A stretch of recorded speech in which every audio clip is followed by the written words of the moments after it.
नमस्कार जवान भाइयों, मैं नायक हरपाल सिंह, जनरल सेक्रेटरी साबका सैनिक संघर्ष committee.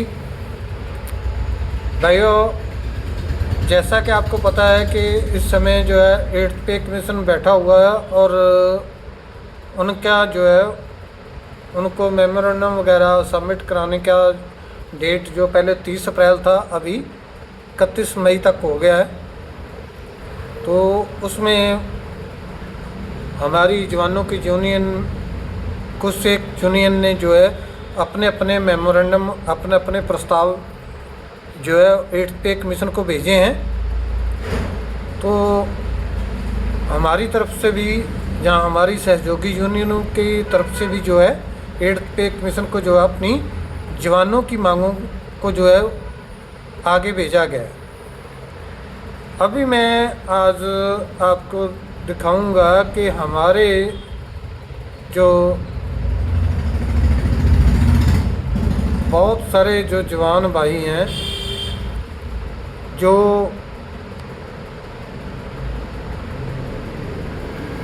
Journal Satbir, Indian ex serviceman movement,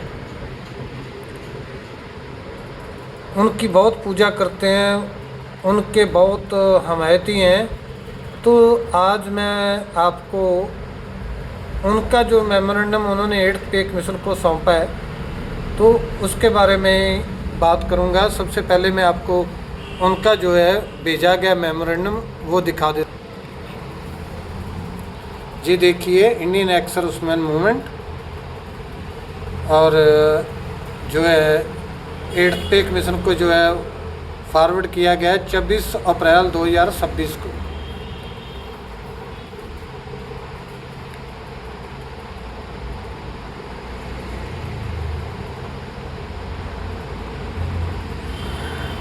अभी इसमें जो है आप देखिए कि इन्होंने क्या क्या भेजा है। इसमें पॉइंट 1 पर आ जाइए, जहाँ पे ए पॉइंट दिया हुआ है इन्होंने, विड्रॉल ऑफ टैक्सिंग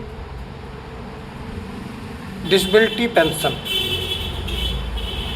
सबसे ज़्यादा इनको फिक्र ये है कि जो डिसेबिलिटी अफसर आए हैं जो 1.5-2 लाख रुपया पर मंथ डिसेबिलिटी ले रहे हैं, उनका जो है वो टैक्स माफ़ होना चाहिए। इन्होंने पहला पॉइंट ये दिया है, क्योंकि 80 से 90% ऑफिसर्स जो है वो डिसेबिलिटी लेके आते हैं। एक तो डिसेबिलिटी पेंशन मिलती है और दूसरा उनको टैक्स नहीं देना पड़ता है।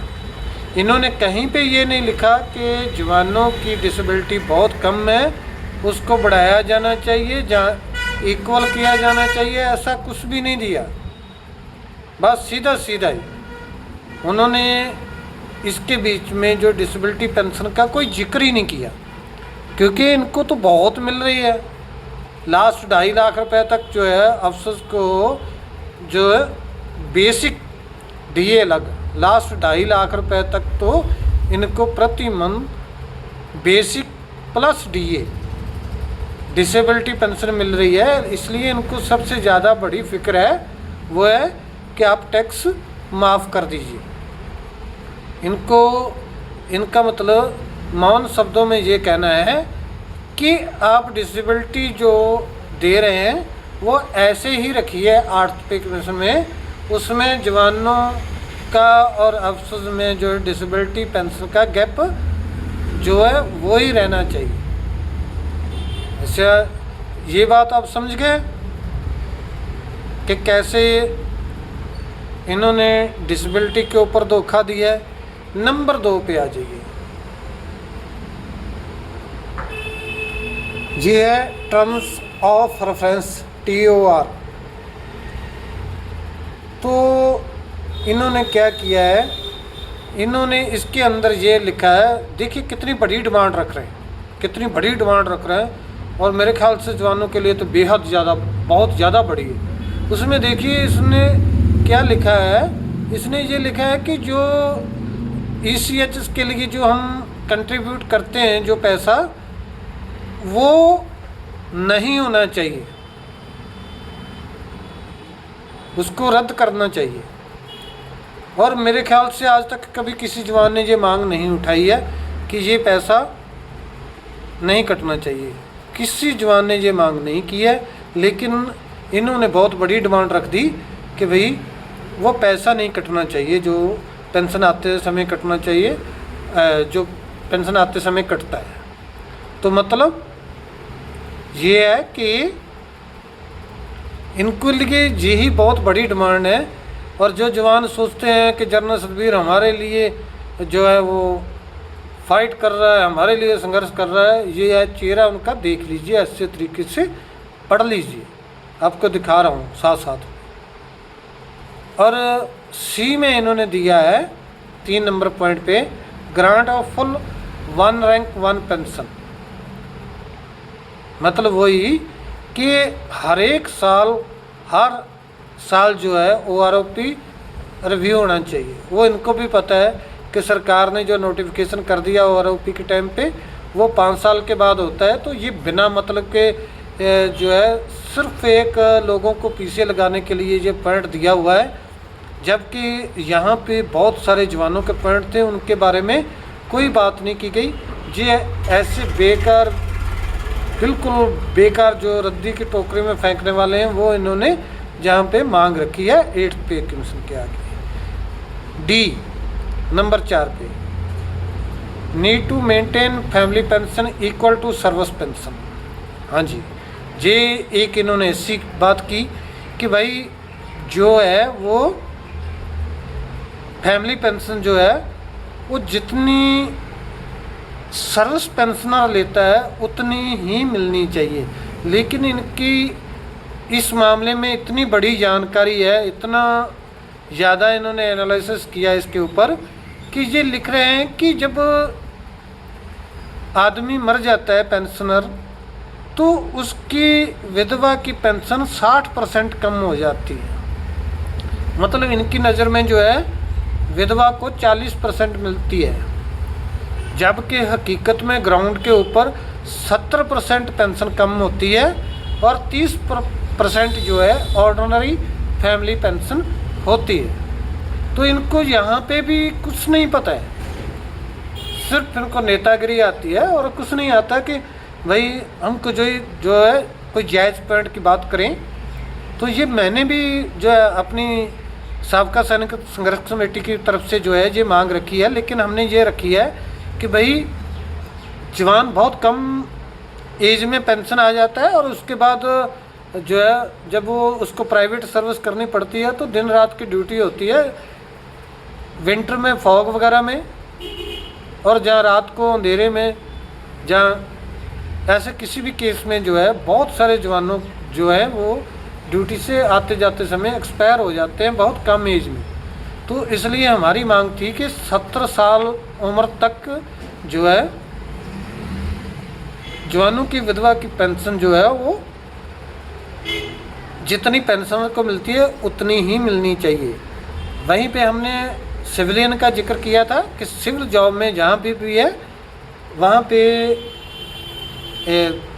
उनको 67 साल तक एज तक जो है वो पूरी जो है पेंशनर के बराबर जो है पेंशन लेती है।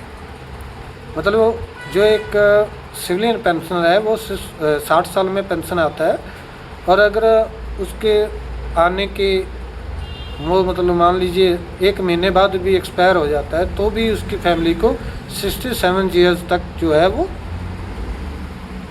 पूरी फुल पेंशन जो है पेंशनर के बराबर मिलेगी। लेकिन यहाँ पे अभी हमारे जवानों के चक्कर में जो 7 साल यानी कि वो जब 35 साल की 34-35 साल की एज में पेंशन आ जाते हैं तो अगर एक्सपायर हो जाते हैं तो 40-41 साल में उनका जो है वो ओनली 50 से 30% पेंशन रह जाती है, जिसमें विधवाओं को जो है घर परिवार चलाने में बहुत मुश्किल होती है।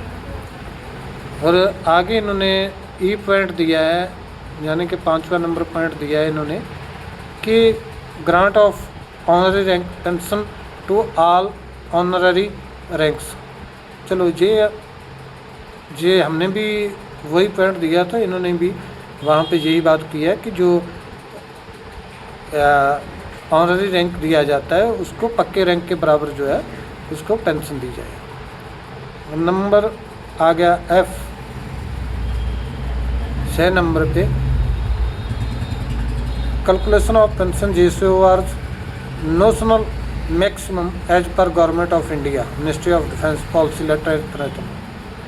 तो यहाँ पे इन्होंने जो है वो JCOR की पेंशन बढ़ाने की नहीं बात की, इन्होंने बोला है कि नोशनल पेंशन के आधार पर जो है वो इनकी फिक्सेशन की जाए, जबकि इनको यहाँ पे बात करनी चाहिए थी कि जो है जवानों की JCO की पेंशन जो है वो बहुत कम है और अभी तक उनकी पेंशन में कोई ज़्यादा बढ़ोतरी नहीं की गई है, तो उनको भी अफसर की तरह जो है उसी परसेंटेज में जो है बेसिक पे के ऊपर बढ़ानी चाहिए। लेकिन यहाँ पे इन्होंने जवानों को गोल गोल घुमा दिया है। आगे आ गया 8 नंबर पे रिजर्विस्ट पेंशन। तो इन्होंने क्या कहा है इसमें कि 2/3, तो 2/3 जो जैसा कि इंडिया गवर्नमेंट की पॉलिसी है उसमें जो है वो 2/3 की जो है वो रिजर्विस्ट को पेंशन मिलती है सिपाही की, और उसमें जो है ये रिजर्विस्ट ये केस जीत भी चुके हैं, लेकिन सरकार ने पहले हाई कोर्ट में और फिर इसको सुप्रीम कोर्ट में चैलेंज किया हुआ है, जबकि गवर्नमेंट पॉलिसी जो ये बात कहती है कि 2/3 उनको मिलना चाहिए, और 2/3 का ही उन्होंने केस जीता है, उसमें कोई ज़्यादा नहीं है। और फिर सबसे बड़ी बात यह है कि रिजर्विस्ट जो है देश के लिए 3 लड़ाइयाँ लड़ चुके हैं, तो ये सरकार की तरफ से पूरा धोखा है, उनके साथ भेदभाव है। तो हमने भी ये इसके अंदर पॉइंट दिया हुआ था कि रिजर्विस्ट को ज़्यादा से ज़्यादा 2/3 ही नहीं, उनको और ज़्यादा बेनिफिट दिया जाए जो उनका हक बनता है, क्योंकि उन्होंने 3 लड़ाई देश के लिए लड़ी हुई है। तो ये था इंडियन एक्स सर्विसमैन मूवमेंट का जो है 8th पे कमीशन के ऊपर। जबकि हमारी मांग क्या है, ये हमारा जो हमने 8th पे कमीशन में भेजा है उसके अंदर है, तो हमारी मांग जो है सबसे पहले ही है military service pension, military service पे। तो इसका इन्होंने कोई जिक्र नहीं किया, क्योंकि उनको तो 15.5 मिल रही है, उनको क्या चक्कर है। उसके बाद नंबर 2 है डिस्क्रिमिनेशन इन 7th पे कमीशन।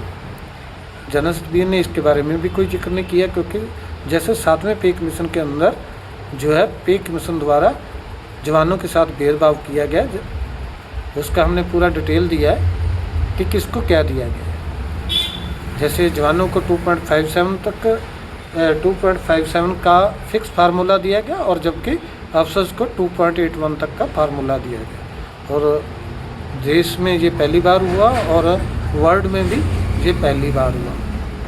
उसके बाद आ गया डिसेबिलिटी पेंशन में भेदभाव, जिस पे भी हमने अपने मांग पत्र में जो है वो 8th पे कमीशन को भेजा है कि जवानों और अफसर्स की डिसेबिलिटी पेंशन एक बराबर होनी चाहिए, जितने % वो डिसेबल है, डिसेबल की परसेंटेज के आधार पर पेंशन जो है फिक्स की जाए।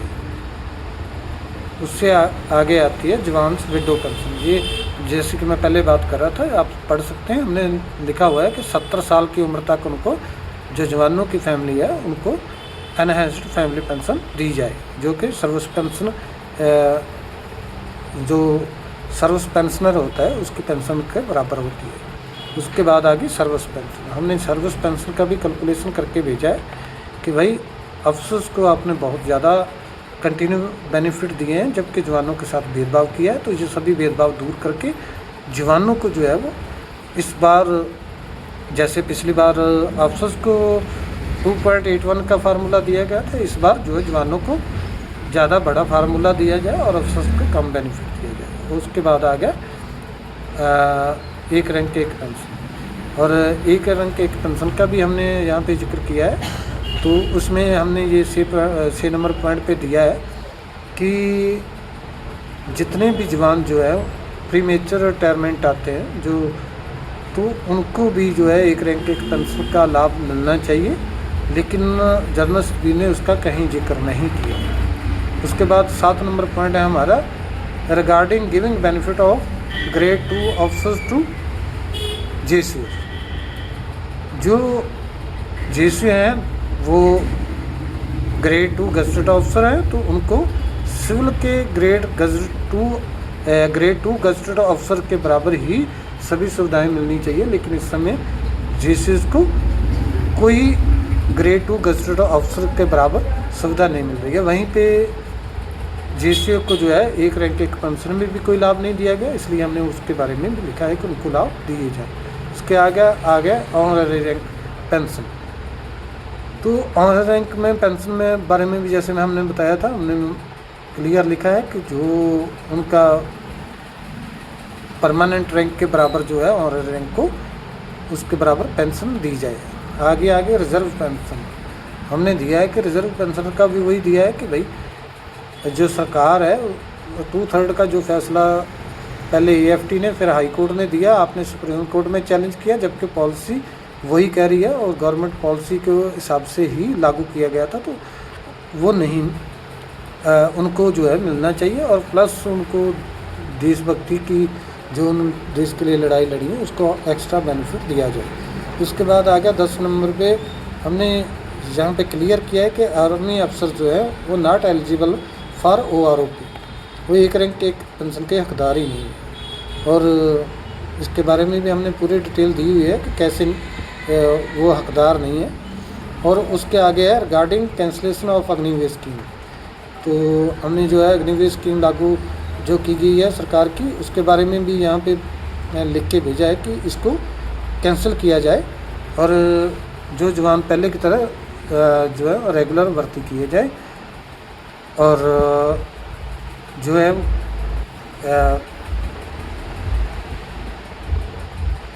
जो अग्निवीर हैं उनके साथ भेदभाव न किया जाए। आगे 12 नंबर पॉइंट हमने दिया है कि रिगार्डिंग गिवर जो हमारा देश के जो अग्निवीर जवान हैं जो लड़ाई के दौरान शहीद हो जाते हैं, जहाँ दुश्मन की गोली से शहीद हो जाते हैं, तो उनको शहीद का दर्जा दिया जाए। जैसे कि ऑपरेशन सिंदूर में जितने भी जवान शहीद हुए हैं, सरकार की तरफ से उनको शहीद का दर्जा नहीं दिया गया और उनकी सुविधाएं भी नहीं दी गई हैं। उसके बारे में हमने लिखा है कि वो सभी दोबारा से लागू की जाए और जो शहीद हुआ जवान है उसको शहीद का दर्जा दिया जाए। नंबर 13 पे हमने दिया है कि बटमैन सिस्टम जो है ब्लैक स्पॉट है, मतलब काला धब्बा है हमारी इंडियन आर्मी के नाम पे, तो जो बटमैन सिस्टम है ये बंद होना चाहिए। आगे हमने जो है वो 14 नंबर में आर्मी रूल्स जो है उनके बारे में बात की है कि ये 1911 के बने हुए हैं, इनको भी रद्द करके नए कानून बनाने की सिफारिश की जाए ताकि देश के जवान जो हैं वो अपने आप को गुलाम महसूस ना करें। नंबर 15 में हमने दिया है corruption in armoured forces is a matter of concern.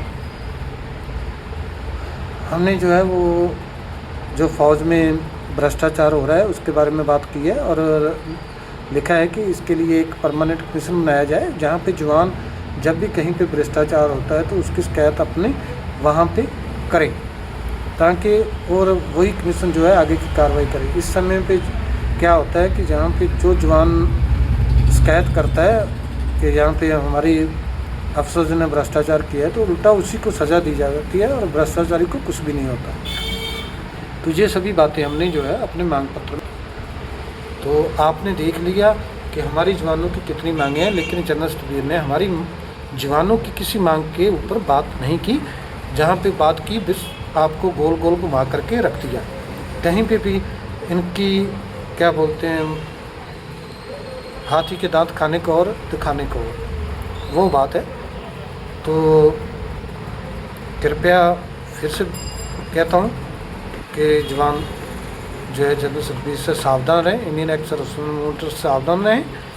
जी जवानों का पक्ष लेने वाले नहीं हैं। ये जब लास्ट